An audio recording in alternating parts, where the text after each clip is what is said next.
Matière vivante et matière inerte. Nous avons montré dans une séquence précédente que la Terre était la seule planète du système solaire qui réunissait toutes les caractéristiques pour que la vie s'y développe. De ce fait, depuis plus de 3 milliards d'années, des êtres vivants sont apparus sur Terre et ils se sont construits à partir des éléments chimiques disponibles à la surface de notre planète.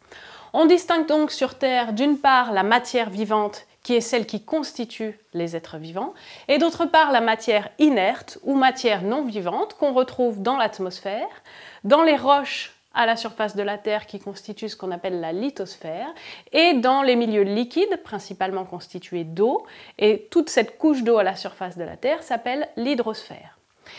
La matière vivante et la matière inerte à la surface de la Terre sont donc composées d'éléments, on appelle aussi ça des atomes chimiques, comparables, mais dans des proportions qui peuvent varier. Les 6 graphiques qui sont présentés ici sont des graphiques circulaires, on appelle ça aussi des graphiques en camembert. Comme vous pouvez le voir, dans les 6 graphiques, l'élément principal, l'atome chimique majeur, le plus représenté, c'est l'oxygène.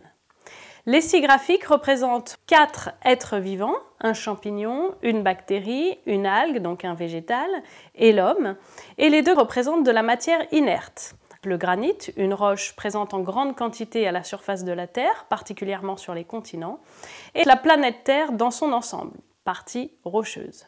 Dans les 6 éléments, nous avons l'atome chimique oxygène qui est le plus représenté. Par ailleurs, on voit que dans les êtres vivants, il y a beaucoup de carbone, d'hydrogène et d'azote, noté N. Dans les éléments de la matière inerte, on note la présence de beaucoup de silicium, Si, de magnésium, Mg, et d'aluminium et de fer. On a donc vu que la matière vivante et la matière inerte contiennent en gros les mêmes éléments chimiques, donc les mêmes atomes chimiques, mais dans des proportions différentes.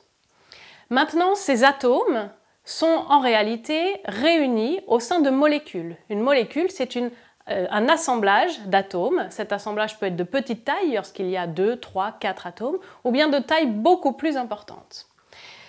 On va s'intéresser aux compositions moléculaires de la matière vivante et de la matière inerte. Ici est représentée donc la composition de la matière inerte. Les molécules constitutives de la matière inerte sont toutes des molécules appelées minérales. Les molécules minérales, ce sont d'une part des éléments isolés, donc du fer, du calcium, c'est-à-dire des atomes isolés. D'autre part, des petites molécules, donc des petits assemblages d'atomes. Par exemple, vous connaissez tous la molécule d'eau constituée de 3 atomes, 2 atomes d'hydrogène, H, et 1 atome d'oxygène, O. Vous avez ici un autre exemple, la molécule de dioxyde de carbone. Le dioxyde de carbone, c'est un gaz qu'on trouve dans l'atmosphère en petite quantité. Eh bien, cette molécule, c'est encore un assemblage de 3 atomes. 1 atome de carbone, 2 atomes de dioxygène. Enfin, dans les molécules minérales, on trouve aussi des assemblages qui vont constituer les minéraux des roches. Par exemple, les silicates. Les planètes rocheuses comme la Terre sont constituées d'une très grande partie de roches silicatées. Une roche silicatée, elle contient une proportion importante d'assemblages SiO4, donc du silicium et 4 atomes d'oxygène qui forment ces minéraux silicatés. Vous avez tous déjà entendu parler au collège du quartz, qui est un minéral silicaté qu'on trouve par exemple dans le granit. Maintenant, nous allons nous intéresser aux assemblages moléculaires du monde vivant. Alors, contrairement au monde inerte, dans le monde vivant, il y a à la fois des molécules minérales et des molécules d'une grande famille qu'on appelle les molécules organiques. On les traitera en détail dans une autre séquence. Les molécules minérales qu'on trouve dans les êtres vivants, ce sont avant tout des molécules d'eau, puisque les êtres vivants sont constitués à 80% d'eau, y compris nous, les êtres humains. Ensuite, on trouve également de petits éléments, et en petite quantité, on les appelle des oligo-éléments. Par exemple, vous savez que les os de notre squelette, nous qui sommes des vertébrés, sont constitués d'une grande partie de calcium, Ca, et de phosphore, P. Donc ça, ce sont pour les molécules minérales qu'on trouve dans le monde vivant.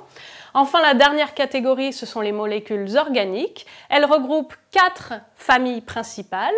La famille des glucides, les sucres, la famille des lipides, les corps gras ou les graisses, la famille des protides, qu'on appelle aussi les protéines, et enfin la famille des acides nucléiques, peut-être un petit peu moins connue. Cette famille, elle regroupe notamment les molécules d'ADN qui se trouvent dans le programme génétique de nos cellules.